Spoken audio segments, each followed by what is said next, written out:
Blake Lively might have just done herself in this battle with Justin Baldoni, although she didn't do it intentionally. It seems Blake Lively may have inadvertently dug herself into a deeper hole in her ongoing legal skirmish with Justin Baldoni.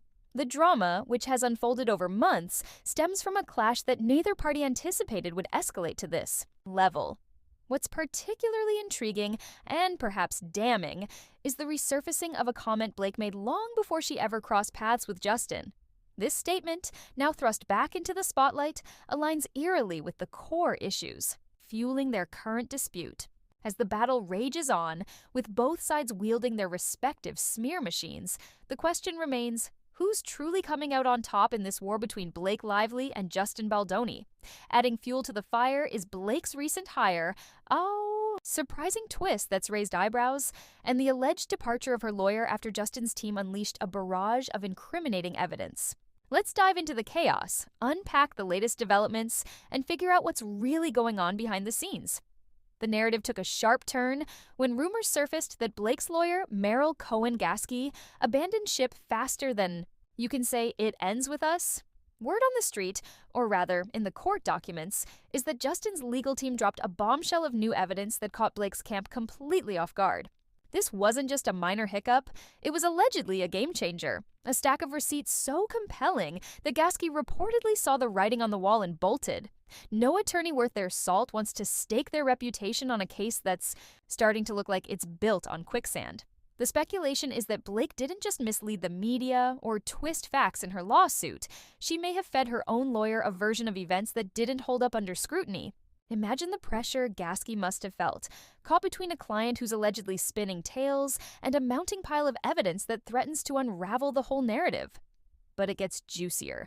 Sources claim Blake didn't just stop at creative storytelling. She allegedly treated her lawyer with a level of disrespect that would make anyone's jaw drop, insulting G. Migliori's abilities, questioning her competence, and even dodging payments with a litany of excuses. That's the kind of behavior that could tank even the most loyal professional relationship. Picture this. You're Gasky, tasked with defending Blake in a high-stakes courtroom showdown, and your client's busy undermining you at every turn. It's the legal equivalent of shooting yourself in the foot while your opponent's loading a cannon. If these allegations are true, it's no wonder Gasky might have decided she'd had enough. This isn't just a case anymore. It's a full-blown soap opera, complete with backstabbing, betrayal, and a plot twist nobody saw coming. Let's rewind a bit. When Blake first launched her lawsuit against Justin, she came out swinging. Armed. With a complaint filed with the California Civil Rights Department and a federal suit in New York, she accused him of sexual harassment and orchestrating a retaliatory smear campaign to tank her reputation.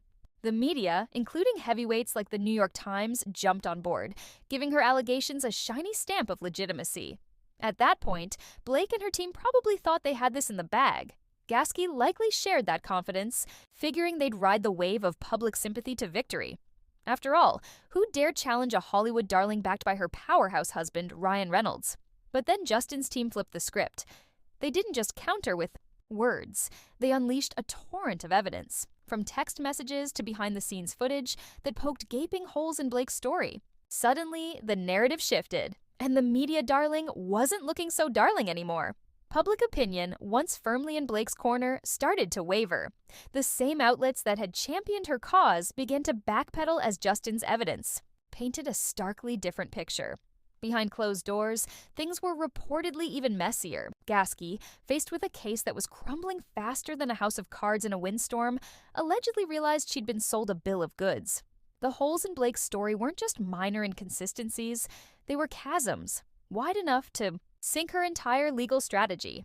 And then there's the alleged mistreatment. If Blake was indeed berating her lawyer and stiffing her on fees, it's no surprise Gasky might have decided to cut her losses.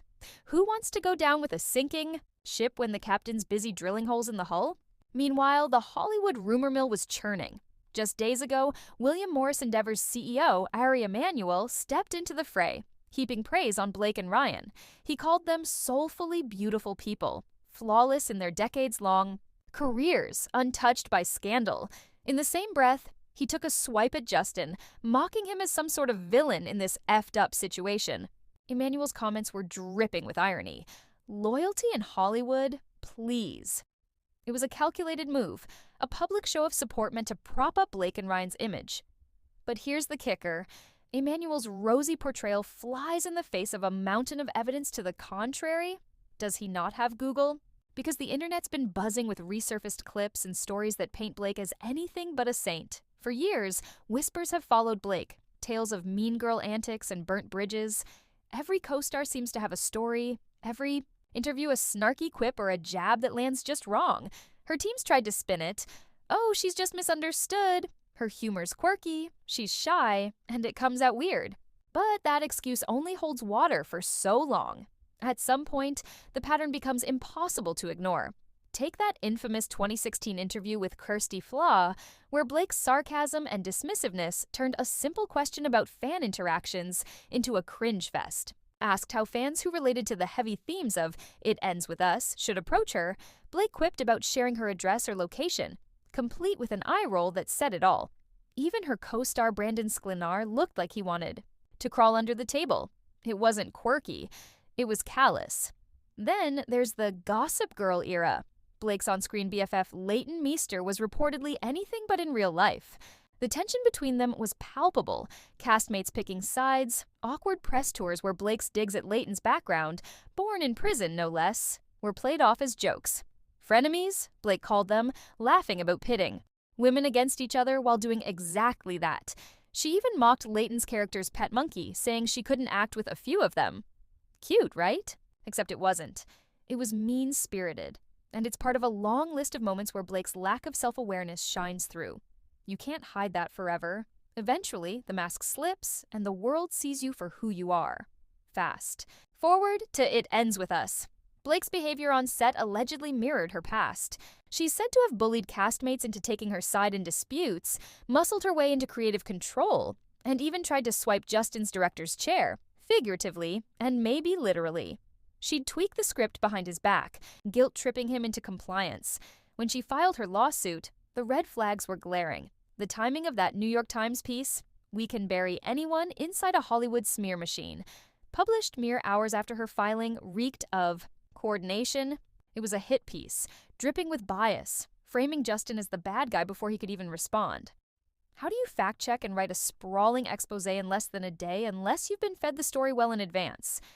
Justin's team didn't waste time crying foul, suing the Times for $250 million and Blake, Ryan, and their publicist Leslie Sloan for $400 million, calling it a fabricated smear job. Justin's counterattack wasn't just rhetoric, he brought receipts.